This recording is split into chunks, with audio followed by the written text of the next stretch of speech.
दिल्ली में चल रहा इंडिया एआई इम्पैक्ट समिट 2026 पूरे देश दुनिया में चर्चा में है, मगर अच्छी वजहों से नहीं, गलत वजहों से। सोशल मीडिया पर हैं तो आप भी ये जान गए होंगे। पहले दिन जो अव्यवस्था रही सो रही, असली दुर्दशा हुई दूसरे दिन जब गलगोटिया यूनिवर्सिटी का कांड पकड़ा गया। क्या कांड? तसल्ली से बैठकर देखिएगा, पूरा समझाएंगे कैसे एक यूनिवर्सिटी की हीरोपंती ने पूरे देश की भद पिटवा दी, कैसे गलगोटिया यूनिवर्सिटी वाले पूरी बेशर्मी के साथ एक चाइनीज रोबोटिक डॉग को खुद की रिसर्च बताए दे रहे थे, एक कोरियन ड्रोन मॉडल को भी अपने यहाँ डेवलप होने का दावा किए दे रहे थे। इसकी एंड टू एंड इंजीनियरिंग से लेकर के इसका एप्लीकेशन सब कुछ यूनिवर्सिटी पे हुआ है। बात इतनी पिटी कि जिस दूरदर्शन पर यह वीडियो आया था वो डिलीट हो गया है। मंत्री अश्विनी वैष्णव को अपना ट्वीट डिलीट करना पड़ रहा है और चाइना के अपडेट देने वाले एक सोशल हैंडल तक इसका मजाक बना रहा है। सबसे पहले बात उस वीडियो की जिससे विवाद शुरू हुआ। दूरदर्शन के एक रिपोर्टर पहुंचते हैं इंडिया एआई इम्पैक्ट समिट 2026 में लगे गलगोटिया यूनिवर्सिटी के स्टॉल पर। वहां मिलती हैं प्रोफेसर नेहा सिंह। वो धड़ल्ले से बताती हैं कि मिलिए, हमारे ओरायन से, ये हमारे गलगोटिया यूनिवर्सिटी के सेंटर ऑफ एक्सीलेंस में डेवलप किया गया है। फिर ये भी बताती हैं कि हमारी पहली प्राइवेट यूनिवर्सिटी है जिसने 350 करोड़ से ज्यादा इन्वेस्ट किया है आर्टिफिशियल इंटेलिजेंस में।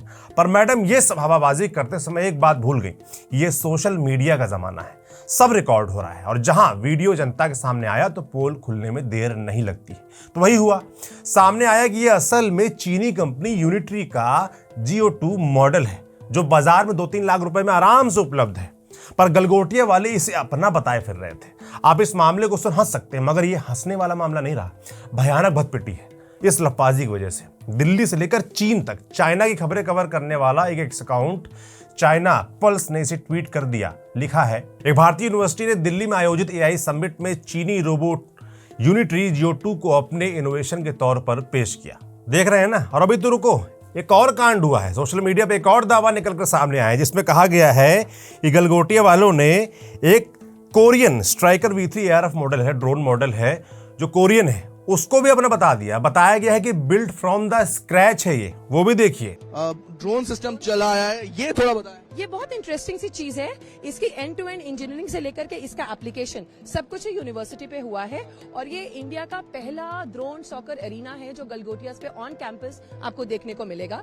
और यहाँ पर बच्चे इस एरिना के अंदर गेम्स खेलते हैं, इसको फ्लाई करते हैं, अपनी फ्लाइंग स्किल्स को एनहांस करते हैं और नए तरीके से और इसको और ज्यादा मजबूती से और एनहांस फीचर्स के साथ डेवलप कर रहे हैं। मगर जब भद पिटी तो गलगोटिया की तरफ से सबसे पहले कागजी सफाई आई। लिखा गया, हमने लगातार कैंपस में बेहतरीन टेक्नोलॉजी लाने की कोशिश की है। क्यों? क्योंकि जब छात्र नई चीजें देखते हैं तभी उनकी सोच विकसित होती है और यही सोच एक नए क्रिएटर्स को जन्म देती है। हाल ही में यूनिट्री से लिया गया रोबोटिक डॉग इसी सफर का एक हिस्सा है। ये सिर्फ दिखाने के लिए रखी गई कोई मशीन नहीं है, ये एक चलता फिरता क्लासरूम है। हमारे छात्र इस पर प्रयोग कर रहे हैं, इसकी क्षमताओं को परख रहे हैं और इस प्रक्रिया में अपना ज्ञान बढ़ा रहे हैं। अब जो लाइन बताने जा रहा हूं उसको गौर से सुनिएगा। हम ये साफ कर देना चाहते हैं कि गलगोटिया ने ये रोबोटिक डॉग नहीं बनाया है और ना ही हमने कभी ऐसा दावा किया है, लेकिन हम ऐसे दिमाग तैयार कर रहे हैं जो जल्द ही भारत में ऐसी टेक्नोलॉजी को डिजाइन करेंगे, उनकी इंजीनियरिंग करेंगे और उन्हें यही बनाएंगे। देख रहे हैं ना, यूनिवर्सिटी साफ मुकर गई कि हमने तो ऐसा दावा ही नहीं किया। फिर जो वीडियो में साफ साफ बोला गया इनके एक प्रोफेसर द्वारा, वो क्या था? क्या हम लोग सुन नहीं पा रहे हैं, समझ नहीं पा रहे हैं? सफाई का इनका दौर लगातार जारी है, ठीक वैसे ही जैसे भद पिटने का जारी है। मैडम नेहा सिंह बता रही हैं कि उन्होंने जो कहा और जो समझा गया वो अलग है। उन्होंने 6 कहा और हमने 9 सुना।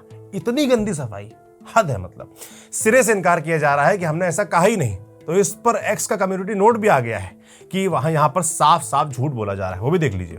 बात इतनी पिट चुकी है कि केंद्रीय मंत्री अश्विनी वैष्णव को अपना एक ट्वीट डिलीट करना पड़ा जिस पर भी कम्युनिटी नोट लग गया था। लिखा था कि रोबोट चाइना से इंपोर्ट किया गया है। देखिए, खबरें इस बीच ये भी हैं कि गलगोटिया को एआई समिट से बाहर जाने को कह दिया गया है, उनके स्टॉल की बत्ती भी काट दी गई है। ऐसे वीडियो तमाम सामने आए हैं जिसमें वहां के जो बच्चे हैं, प्रोफेसर से उनको बाहर जाते देखा भी जा रहा है। मगर क्या यह काफी है? बत्ती काट देना, मंत्री जी का पोस्ट डिलीट कर देना, स्टॉल देने से पहले जो लापरवाही हुई उसका क्या? सबसे बड़ा सवाल यही है कि गलगोटिया वालों को सरकार ने स्टॉल क्या देख कर दिया? क्या किसी ने देखा कि ये क्या करने वाले हैं, क्या दिखाने वाले हैं, इनके दावे कितने सच्चे हैं? अभी मान लो इनके रोबोट को मंत्री वैष्णव ने ही ट्वीट किया, फिर डिलीट करना पड़ा। मान लो कहीं प्रधानमंत्री कर देते तो क्या होता? दुनिया भर में अपमान होता। तो पहली जिम्मेदारी तो सरकार की तरफ से आयोजन कराने वालों की ही है कि भाई देखे नहीं हूं किसे किस चीज के लिए स्टॉल दे रहे हो, वो दूसरे का माल अपना बताए दे रहे हैं या खुद नया बनाए दे रहे हैं? क्या हाल है? सवाल तो गलगोटिया और इनके जैसी तमाम यूनिवर्सिटीज कॉलेज पर भी उठने चाहिए, जो चकाचौंध के साथ खुलते तो है, लेकिन ये क्या करते हैं क्या नहीं, इस पर भी तो निगरानी होनी चाहिए। फिर गलगोटिया यूनिवर्सिटी का तो पुराना इतिहास रहा है विवादों से। 2024 वाला वीडियो याद है ना, जब सरकार को खुश करने के लिए 2024 में इस यूनिवर्सिटी ने अपने छात्रों को कांग्रेस के घोषणा पत्र के खिलाफ प्रदर्शन करने के लिए सड़कों पर उतार दिया था, और छात्र ठीक से बता भी बेचारे नहीं पा रहे थे कि आखिर ये प्रदर्शन क्यों हो रहा था। कायदे से देखा जाए तो इसमें छात्रों का कोई कसूर नहीं था, बल्कि यहाँ साफ तौर पर बच्चों का राजनीतिक इस्तेमाल हुआ था। करने वाली यही गलगोटिया यूनिवर्सिटी थी। ये मामले सबक हैं कि हर माता पिता को सोचना चाहिए कि आखिर वो कहाँ अपने बच्चे को भेज रहे हैं पढ़ने के लिए, क्योंकि देश में इंजीनियरिंग कॉलेज, MBA की डिग्री देने वाले कॉलेज तो कुकुर मुत्ते की तरह उग रहे हैं, जिन्हें सरकारी मान्यता तो मिल जाती है, लेकिन बच्चों को यहाँ केवल डिग्री मिलती है, योग्यता बिल्कुल नहीं। सवाल है कि जिस AI पर दुनिया का भविष्य निर्भर है, उस जैसे अहम क्षेत्र में भी क्या यही होगा? क्योंकि ये किसी से छिपा नहीं है। आए दिन हम देखते हैं इंजीनियरिंग MBA डिग्री वाले छात्र कई जगहों पर चपरासी की भर्ती तक में शामिल होने को लाचार हैं। क्या यही हाल AI में कर दिया जाएगा, जहां दिखावे के नाम पर, प्रचार की भूख में देश का नाम तक बदनाम किया जाने लगा? सरकारी ध्यान दे कि ऐसे कॉलेज में किस स्तर की पढ़ाई करवाई जा रही है। ध्यान देना चाहिए, चेक करवाना चाहिए। एक और जरूरी चीज, जहां सिर्फ यूनिवर्सिटी की नहीं होनी चाहिए, यहां पढ़ा रहे प्रोफेसरों की भी होनी चाहिए, जो बेशर्मी के साथ बड़े बड़े दावे कर रहे हैं। जैसे हर पार्टी एक एक सीट पर एक एक वोटर का सर्वे करवा लेती है कि फला बस्ती में फला जात का ज्यादा वोटर है, ये मुद्दा है, ये पोस्टर बनेगा, ये नहीं बनेगा, सब कुछ तय हो जाता है। क्या यही पार्टियां, सरकारें ऐसी यूनिवर्सिटीज में किस स्तर की फैकल्टी है, क्या योग्यता देने वाली सोच है भी उनकी कि नहीं, इन सबकी जांच नहीं करवा सकती है?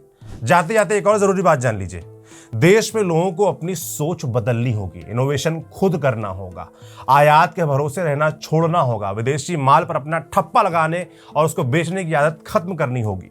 ब्लूमबर्ग की एक रिपोर्ट के मुताबिक आपको बताते हैं, रिलायंस इंडस्ट्रीज की भारत में लिथियम आयन बैटरी सेल बनाने की योजना थी, मगर ये अटक गई। क्यों? क्योंकि कंपनी को चीन से जरूरी तकनीक नहीं मिल पाई थी। हालांकि कंपनी ने बाद में दावा किया कि योजना पूरी तरीके से बंद नहीं हुई है। सवाल यहाँ ये है कि हम कब तक चाइना व अन्य देशों के भरोसे रहेंगे? कब हम खुद ये टेक्नोलॉजी बनाने की दिशा में बढ़ेंगे? जानते हैं इसमें पीछे होने का सबसे मेन कारण क्या है? इनोवेशन में उतना निवेश नहीं होना जितना होना चाहिए, और जब तक इस दिशा में तेजी नहीं आएगी, भारत की ग्रोथ का इंजन सवालों के घेरे में रहेगा। इस बीच एक अच्छी बात यह है कि भारत लगातार ट्रेड डील कर रहा है, मगर कहानी यही नहीं खत्म होती। घरेलू भारतीय कंपनियों को इसका फायदा उठाते हुए इनोवेशन पर ध्यान देना ही होगा, वरना वो खुले बाजार में टिक नहीं पाएंगी भविष्य में। मीडिया रिपोर्ट्स बताती हैं कि रिसर्च एंड डेवलपमेंट में चीन भारत की तुलना में 10 गुना ज्यादा पैसा खर्च करता है। 2024 में भारत का कुल R&D खर्च लगभग $75.7 अरब रहा, जबकि चीन ने लगभग $785.9 अरब खर्च किया। अमेरिका ने लगभग $781.8 अरब खर्च किए। अच्छी बात यह कि पिछले 20 साल में भारत का खर्च ये लगभग 3 गुना ज्यादा बढ़ा है, मगर इतना काफी नहीं है। अभी बहुत लंबी दौड़ है, जिसमें गलगोटिया ऐसे झटके ना आए तो ही अच्छा है। बाकी AI समिट की जहां तक बात है, तो वहां काफी कुछ अच्छी चीजें भी होंगी, काफी अच्छे इनोवेशन भी होंगे जो वाकई जेन्युइन होंगे, जिनको भारतीयों ने बनाया होगा, किया होगा। भारतीय ब्रेन किस तरीके से दुनिया में छाया हुआ है, ये किसी से छुपा नहीं है, मगर भारत में वो कैसे इस्तेमाल हो, भारत में इनोवेशन कैसे हो, ये सुनिश्चित किया जाना चाहिए। और ये जो फर्जीवाड़ा हुआ है, इस तरह की चीजें आगे ना हो तो ही अच्छा है भारत के भविष्य के लिए, भारत के जो नौजवान साथी हैं, जो इनोवेटर्स हैं, उनके लिए, ताकि आगे जो छात्र, जो इनोवेटर्स हैं, जो हिम्मत करना चाहते हैं, उनके आड़े इस तरह की चीज़ें ना आए। आपका इस पूरे मसले पर क्या सोचना है, कमेंट बॉक्स में लिखकर ज़रूर बताएं। क्या होना चाहिए इस मामले पर, आप क्या सोचते हैं, ये भी लिखकर ज़रूर बताएं। बाकी हम जो भी अपडेट होगा इस मसले पर आप तक पहुंचाते रहेंगे। मेरा नाम सौरभ त्रिपाठी है, कैमरे के पीछे सुधांशु हैं। आप देख रहे थे न्यूज़ पिंच। अगर हमारा काम आपको अच्छा लगता है तो इसको शेयर करें, दूसरों से सब्सक्राइब भी कराएं। देखते रहिए न्यूज़ पिंच। शुक्रिया।